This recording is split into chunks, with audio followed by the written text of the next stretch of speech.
शिव और शक्ति की प्रेम कहानी केवल एक स्त्री और पुरुष के मिलन की कथा नहीं है, बल्कि ये पुरुष, चेतना और प्रकृति ऊर्जा के एक होने की अलौकिक गाथा है। इनके प्रेम के कई पड़ाव हैं, जिनमें सती का त्याग और पार्वती की तपस्या मुख्य है। माता सती और शिव का मिलन। सृष्टि की शुरुआत में शक्ति ने राजा दक्ष की पुत्री सती के रूप में जन्म लिया।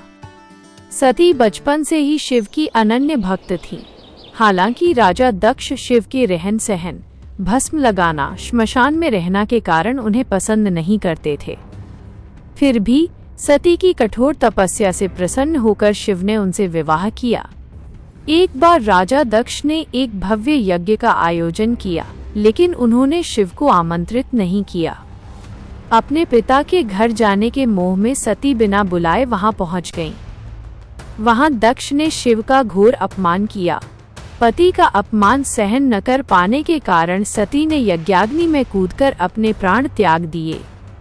सती के वियोग में शिव अत्यंत क्रोधित और दुखी हुए। वे सती के पार्थिव शरीर को लेकर तांडव करने लगे, जिससे सृष्टि संकट में पड़ गई।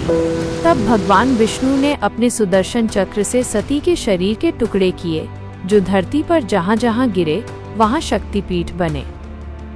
सती के बिना शिव पूरी तरह वैरागी हो गए और घोर समाधि में लीन हो गए। माता पार्वती का जन्म राजा हिमालय और रानी मैना के घर हुआ था। वे सती का ही पुनर्जन्म थीं। नारद मुनि ने उनके जन्म के समय ही भविष्यवाणी कर दी थी कि उनका विवाह एक अघोरी से होगा, जो स्वयं महादेव हैं। बचपन से ही पार्वती के मन में शिव के प्रति अनन्य प्रेम था।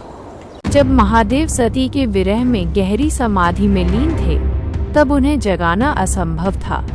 पार्वती ने उनकी सेवा करना शुरू किया, लेकिन शिव का ध्यान भंग नहीं हुआ। कामदेव के भस्म होने के बाद पार्वती को समझ आया कि शिव को शारीरिक सौंदर्य या सेवा से नहीं, बल्कि केवल तप से ही जीता जा सकता है। पार्वती ने राजसी सुखों का त्याग किया और घोर जंगल में तपस्या करने चली गईं।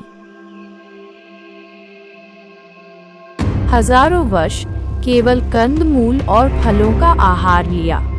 अगले 100 वर्ष केवल शाक पत्तियां खाकर जीवित रहीं। अंत में उन्होंने सूखे पत्ते खाना भी छोड़ दिया, जिसके कारण उनका नाम अपर्णा पड़ा। पंच अग्नि तप। भीषण गर्मी में चारों ओर आग जलाकर और ऊपर से सूर्य की तपिश सहते हुए उन्होंने ध्यान लगाया। कड़ाके की ठंड में बर्फीले जल में खड़े होकर शिव का नाम जपा।